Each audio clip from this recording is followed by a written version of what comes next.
সাবেক প্রধানমন্ত্রী ও বাংলাদেশ জাতীয়তাবাদী দলের চেয়ারম্যান খালেদা জিয়াকে মুক্তি দেওয়া হয়েছে। মঙ্গলবার রাষ্ট্রপতি কার্যালয়ে এক বৈঠকে তাকে মুক্তির সিদ্ধান্ত জানানো হয়। এর আগে দুর্নীতির 2 মামলায় 17 বছরের সাজাপ্রাপ্ত বিএনপি চেয়ারপারসন খালেদা জিয়াকে মুক্তি দেওয়ার সিদ্ধান্ত জানিয়েছেন রাষ্ট্রপতি মোহাম্মদ শাহাবুদ্দিন। যদিও খালেদা জিয়া 2020 সাল থেকে সরকারি নির্বাহী আদেশে সাময়িক মুক্ত ছিলেন।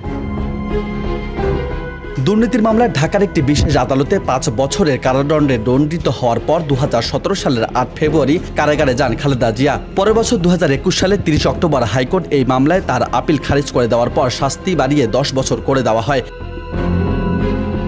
এর আগে জিয়া চ্যারিটেবল ট্রাস্ট দুর্নীতি মামলায় 2018 সালের 29 অক্টোবর ঢাকার আরেকটি বিশেষ আদালত সাবেক প্রধানমন্ত্রীকে দোষী সাব্যস্ত করে।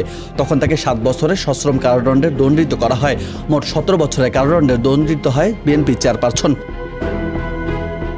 করোনা মহামারীর সময় 2020 সালের 25 মার্চ সরকার ফৌজদারি কার্যবিধির 401 ধারা অনুযায়ী কারাদণ্ড স্থগিত করে বিএনপির প্রধানকে মুক্তি দেয়। তখন থেকে তিনি চিকিৎসাধীন ছিলেন।